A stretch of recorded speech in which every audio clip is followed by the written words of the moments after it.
जिनकी राशि के स्वामी मंगल स्वयं सेनापति हों और इस समय वक्री हो। वक्री का मतलब है टेढ़ी टेढ़ी चाल, जो वास्तव में टेढ़ा नहीं चलते हैं, पर उनके चेष्टा बल में यानी एफर्ट्स में बहुत तेजी आ गई है इस समय। तो एक तो सेनापति, ऊपर से एक्स्ट्रा एफर्ट्स। तो क्या रहेंगे रिजल्ट्स फरवरी मास के लिए वृश्चिक राशि के जातकों के लिए डिस्कस करते हैं इस वीडियो में। अगर आप मेरे चैनल पर नए हैं तो इसको सब्सक्राइब कर दीजिए। वीडियो पसंद आएगा तो लाइक और शेयर कर दीजिएगा और बेल आइकन का बटन जरूर दबा दीजिएगा ताकि मेरे सारे वीडियोस आपको निरंतर मिलते रहें। शुरू करते हैं प्रथम घर से। तो लग्न का स्वामी अष्टम में वक्री होकर बैठा है। देखिए जी, अष्टम आयु और मृत्यु का घर है। कुल मिलाकर के ये महीना बहुत अच्छा भी रहने वाला है, ऐसा नहीं है, पर मैं शुरुआत जहां से कर रही हूँ वो कुछ बहुत अच्छा नहीं है। उसका कारण यह है कि यहां बैठ करके आपको खुश करना मेरा काम नहीं है। एस्ट्रोलॉजी का पर्पस है कि भविष्य में होने वाली संभावित घटनाओं को आपको बतलाना। वो अच्छी है तो भी सच्चाई से बताना, और अगर वो थोड़ी बुरी भी हो सकती है तो भी सच्चाई से बताना, ताकि आप उससे डरे नहीं। डरने की जरूरत नहीं है, थोड़ी सी प्रिकॉशन लेने की जरूरत है। माँ घर से निकलने से पहले बोलती है ना कि बेटा थोड़ा गाड़ी धीमे चला के जाना, रोज बोलती है, बस उतना ही। क्यों? क्योंकि लग्न का स्वामी जब अष्टम में बैठा हो और वो भी वक्री होकर के, तो ओवर स्पीड, वो भी अष्टम भाव में। इसका मतलब ये है कि थोड़ा सा अपने स्वास्थ्य का ध्यान रखिए। व्हीकल्स चलाते समय खास सावधानी बरतिए। अपने व्हीकल के ब्रेक्स वगैरह अच्छे से चेक करा के रखिए। प्लस थोड़ा सा हम अगर केयरफुली चीजों को हैंडल करते हैं तो थोड़ा अच्छा रहता है, इससे ज्यादा कुछ नहीं है। देखिए, मंगल एनर्जी है, मंगल ब्लड है हमारी बॉडी में बहने वाला, मंगल उत्साह है, मंगल कर्म है हमारा। तो क्या होगा कि हमें ओवर स्पीड और इन वर्क भी दिलवाएगा। हम बहुत तेजी से काम करेंगे, बहुत तेजी से सोचेंगे, बहुत फास्ट डिसीजन मेकिंग करेंगे, और कई बार उसमें हम बहुत जल्दी में आके अगर कुछ निर्णय लेते हैं तो उसके लिए पछताते हैं। तो ये नहीं करना है। अगर कोई बड़ा निर्णय ले रहे हैं तो सोच समझ के लीजिए। अपने कामों में थोड़ा धीमापन रखिए, हर प्रकार के कामों में। बाकी ऐसा कुछ बहुत बड़ा कुछ हो जाने वाला नहीं है मंगल वक्री से। हनुमान चालीसा का पाठ कीजिए, और अगर हो सके तो स्वेच्छा से रक्तदान कीजिए किसी रक्त शिविर या हॉस्पिटल में जाकर। यहाँ पर शनि की दशम दृष्टि और बृहस्पति की पूर्ण सेवंथ दृष्टि है फर्स्ट हाउस पर, वो भी तब जब बृहस्पति मार्गी हो गए हैं। तो जो कुछ ज्यादा नुकसान हो सकता था, फर्स्ट हाउस यानी हम खुद, हमारा हेड, हमारा हार्ट, हमारी बॉडी, हमारा ऑरा, हमारी टोटल पर्सनालिटी, हम है फर्स्ट हाउस। तो जो ज्यादा नुकसान हो सकता था मंगल के अष्टम में होने से, उसे बहुत हद तक बृहस्पति ने बचा लिया है। इसलिए अगर कुछ हल्की फुल्की चोट फैट लगती भी तो कोई बात नहीं, लगती रहती है जिंदगी में, इतना कोई परेशान होने की बात नहीं। कुछ बड़ा नहीं मैं देखती हूँ होने वाला, जैसा कुछ बुरा होने वाला है वैसा मुझे नहीं दिख रहा है। बात करें दूसरे भाव की, तो दूसरे भाव में धनु राशि, जिसके स्वामी बृहस्पति मार्गी होकर के सेवंथ हाउस में बैठे हैं, बहुत अच्छी स्थिति है। दूसरा घर आपका धन, कुटुंब, वाणी और आपका खान पान। अब जब इसका स्वामी सप्तम भाव में मार्गी है तो आपका जो लाइफ पार्टनर है उसका आपके कुटुंब में इस समय कोई बहुत बड़ा रोल रहेगा। कुटुंब को जोड़ने में, पुरानी जो टूटी हुई चीजें उन्हें रिपेयर करने में, धन का संचय करने में, पारिवारिक मतभेदों को खत्म करने में। उसकी वाणी बहुत संयमित होगी, बड़ी मधुर होगी, और वो सिर्फ कुटुंब को ही नहीं, उसकी वाणी से बाकी भी बहुत सारे कामों को बना पाएगा, धन का संचय कर पाएगा, और खान पान बहुत अच्छा रहेगा। हालांकि वक्री मंगल की पूर्ण सप्तम दृष्टि भी है दूसरे घर पर। तो यहां फिर से एक संभलने की जरूरत है, वो ये है कि आप अपने कुटुंब जनों के साथ बातचीत करते समय थोड़ा सा अपनी वाणी का ख्याल रखें। बात करें आपके तीसरे भाव की, तो बुध और सूर्य यहाँ पर है, बुधादित्य योग बन रहा है। 11 फरवरी तक बुध है और 13 तारीख तक सूर्य है। और सबसे अच्छी बात यह कि बृहस्पति की 9th अमृत दृष्टि आपके तीसरे भाव पर है। तीसरा भाव पराक्रम, छोटे बहन भाई, छोटी यात्राएं, कम्युनिकेशन। जब बुध और सूर्य दोनों होंगे, हालांकि मंगल की अष्टम वक्री दृष्टि भी है और केतु की 5वीं दृष्टि भी यहाँ पर है, तो कुल मिलाकर के इसका परिणाम क्या होगा? छोटे बहन भाइयों की लाइफ में कुछ अच्छा होगा, पड़ोसियों की लाइफ में कुछ अच्छा होगा, छोटी यात्राओं से आपको लाभ होगा। और बुध क्योंकि खुद कम्युनिकेशन के स्वामी होकर के तीसरे घर में वहां बैठे जो जहाँ के वो नेचुरल ओनर है, क्योंकि कालपुरुष की कुंडली में तीसरा घर किसका है? मिथुन राशि का है, तो वो नेचुरल ओनर है इस घर के और राजा के साथ बैठे हुए हैं।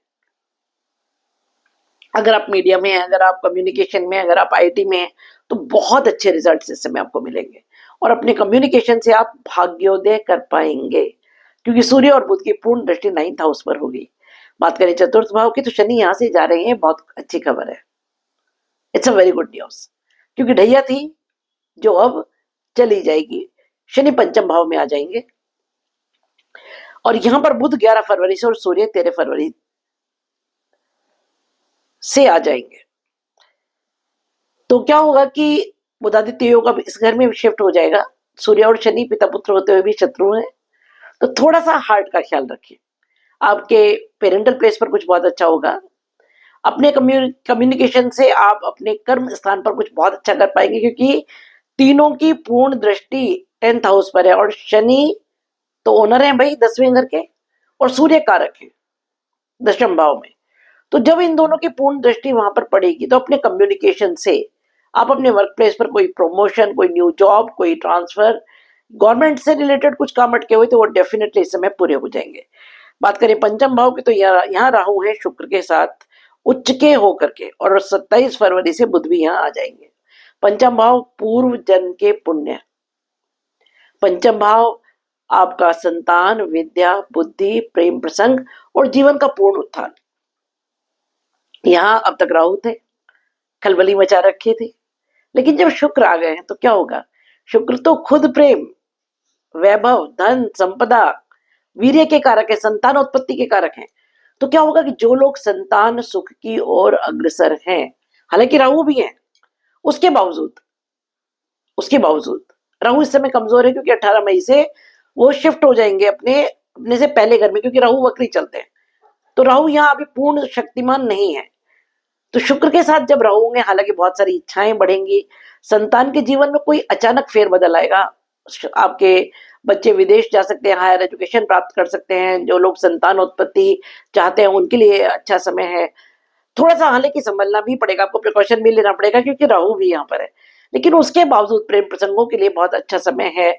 और क्योंकि दोनों की पूर्ण दृष्टि 11वें भाव पर है, इच्छा पूर्ति के भाव पर, तो अचानक धन, अचानक वैभव, अचानक कोई विशेष इच्छा पूर्ति, ऐसा जो परिवार में सुख, समृद्धि, संतान, स्नेह, प्रेम को लेकर के आएगा। बात करें छठे भाव की, तो छठे भाव में मेष राशि है, जिसके स्वामी अष्टम में बैठे हुए। देखिए, छठे और 8वें का संबंध बहुत अच्छा नहीं है ना।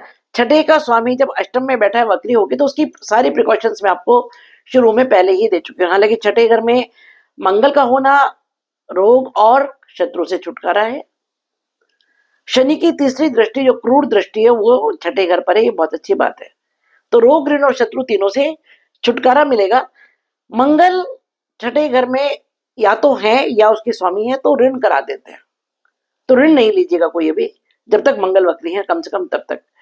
और स्वास्थ्य का थोड़ा सा विशेष ख्याल रखिएगा, क्योंकि मिथुन राशि में अष्टम भाव में मंगल शत्रु घर में है, तो ये कोई बहुत अच्छी स्थिति नहीं मानी जाती। हालांकि जब मैं अष्टम घर पर आऊंगी तो एक गुड न्यूज भी है इस बारे में, वो भी आपको दूंगी। बात करें आपके सप्तम भाव की, तो बृहस्पति यहाँ मार्गी हो रहे, ये बहुत अच्छी स्थिति है, बहुत ही अच्छी स्थिति है। देखिए, सप्तम भाव आपका लाइफ पार्टनर, बिजनेस पार्टनर, यहाँ बृहस्पति के मार्गी होने से लाइफ पार्टनर के साथ आपके रिलेशंस बहुत अच्छे होंगे। पति पत्नी के संबंधों में अगर कोई किसी भी तरह का बिखराव था वो अच्छा होगा, वो जुड़ जाएगा अब। बिजनेस का उत्थान होगा, बिजनेस पार्टनर से रिलेशंस अच्छे होंगे। केतु की 9th दृष्टि यहाँ पर है, तो आध्यात्मिक हो जाएगा आपका लाइफ पार्टनर और आपको जस्टिस करने की तरफ लेकर के जाएगा। बृहस्पति के यहाँ पर होने से बृहस्पति की पूर्ण दृष्टि क्योंकि फर्स्ट हाउस पर है, तो मैंने आपको शुरू में भी ये बात कही है कि मंगल के होने वाले दुष्प्रभावों से बृहस्पति आपकी रक्षा करेंगे। थोड़ा सा अपने टेम्पर को संभालिएगा, थोड़ा सा क्या बहुत ज्यादा, है ना। और बाकी व्हीकल चलाते समय या बाकी चीजों में थोड़ा सा ख्याल रखिए। बात करें अष्टम भाव की, तो मंगल के यहाँ होने से देखिए सब कुछ बुरा नहीं है। मैं हमेशा ये बात कहती हूँ कि कोई भी ग्रह ना पूरी तरह अच्छा होता है ना पूरी तरह बुरा होता है। अष्टम अंधकार, पाताल, रंध्र, यहाँ जब कोई अग्नि ग्रह होता है, सूर्य या मंगल, तो इसको जागृत करता है। तो अष्टम रहस्य, अष्टम आयु और मृत्यु, अष्टम ऑकल्ट, अष्टम गुप्त धन, गुप्त चीजें जितनी भी हैं, गुप्त ज्ञान, सब कुछ। तो क्या होगा कि मंगल जब वक्री यहां पर होगा तो ये समय आपको ऐसा धन दिलवाएगा जो आपने अर्जित नहीं किया, इंश्योरेंस से, वसीयत से, गड़ा हुआ, छुपा हुआ, जमीन के नीचे की पेट्रोलियम पदार्थ इस समय बहुत निकलेंगे, है ना। जो लोग आर्कियोलॉजी में हैं या जो लोग रिसर्च में हैं उनके लिए बहुत अच्छा समय है। जो गुप्तचर है उनके लिए गजब समय है। वो बहुत बड़े बड़े कारनामे कर जाएंगे जो पता भी नहीं लगेगा किसी को। बात करें नवम भाव की, तो नवम भाव पर 11 फरवरी तक बुध की और 13 फरवरी तक सूर्य की दृष्टि है। चंद्रमा यहाँ का स्वामी है जो चलायमान है। ये दृष्टि बुध और सूर्य की कोई बहुत अच्छा भाग्योदय, भाग्य से रिलेटेड कोई बहुत अच्छा काम करके जाएगी। बात करें दशम भाव की, तो दशम भाव में सिंह राशि है जिसके स्वामी सूर्य शुरू में आपके तीसरे भाव में रहेंगे, बाद में चौथे भाव में आ जाएंगे। तो जब चौथे भाव में आ जाएंगे तो अपने ही घर पर दृष्टि डालेंगे जहाँ के वो कारक हैं। 13 फरवरी के बाद कर्म स्थान पर कोई बहुत अच्छी घटनाएं होंगी, लिख के रखिएगा, डेफिनेटली होंगी 13 फरवरी के बाद। क्योंकि सूर्य जब अपने ही घर को देखेंगे तो क्या होगा, गवर्नमेंट से रिलेटेड काम, वर्क प्लेस पर कुछ बहुत अच्छा चेंज जो आप चाहते थे। यहाँ पर शनि की 7th दृष्टि भी है, लेकिन शनि इस समय कमजोर है, जा रहे हैं तो उतना नुकसान नहीं कर पाएंगे। जब हालांकि कारक है, सॉरी इस घर के ओनर है, मकर राशि है यहाँ काल पुरुष की कुंडली में, तो अपने ही घर पर शनि भी दृष्टि डाल रहे हैं, पर इस समय कमजोर हैं तो हार्डवर्क तो कराएंगे लेकिन उसके रिजल्ट्स भी मिलेंगे। बात करें 11वें भाव की, तो यहाँ पर केतु हैं, यहाँ बृहस्पति की 5वीं दृष्टि और शुक्र की पूर्ण संजीवनी दृष्टि है। हालांकि मंगल की 4थी वक्री दृष्टि भी है, पर 2 गुरुओं की दृष्टि इच्छा पूर्ति भाव पर, लाभ के भाव पर कुछ गजब देकर जाएगी। देखिए मैं हमेशा कहती हूँ कि वैदिक एस्ट्रोलॉजी में जितना इंपॉर्टेंट किसी ग्रह का प्लेसमेंट है उससे भी इंपॉर्टेंट दृष्टियां हैं, क्योंकि ग्रह फल देते हैं आपको, पर वो आप भोग पाएंगे कि नहीं। आपके घर में मिठाई आई, पिताजी लेके आए, तभी कोई मेहमान आ गए, सारी की सारी मिठाई वो मेहमानों को दे दी गई और आपको एक पीस भी नहीं मिला। ये है दृष्टि का असर।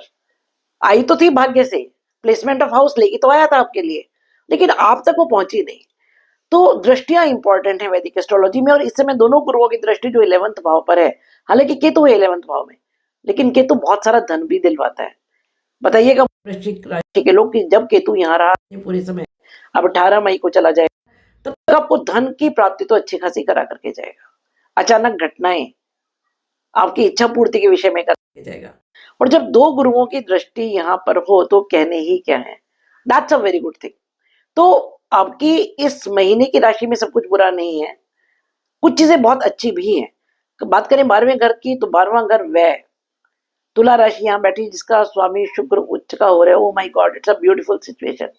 12वां घर सबसे ज्यादा दे करके जाएगा, इंपोर्ट एक्सपोर्ट से लाभ, विदेशों से लाभ, मल्टीनेशनल कंपनी से लाभ, दूसरी भाषा दूसरे देश के लोगों से लाभ, कोर्ट कचहरी के मामलों में राहत, इस तरह की सारी चीजें आपको इस समय प्राप्त होंगी। कुल मिलाकर के महीना बुरा नहीं है, थोड़ी सी प्रिकॉशंस तो लेनी पड़ेंगी, क्योंकि मैं फिर से कह रही हूँ कि लग्न का स्वामी अष्टम में और छठे भाव का स्वामी अष्टम में होना कोई बहुत अच्छी स्थिति वास्तव में नहीं है। उसके लिए हनुमान चालीसा कीजिए, सुंदरकांड कीजिए, हो सके तो लाल वस्तुओं का, मसूर की दाल का दान कीजिए, दक्षिण मुखी हनुमान के सामने दिया जलाइए।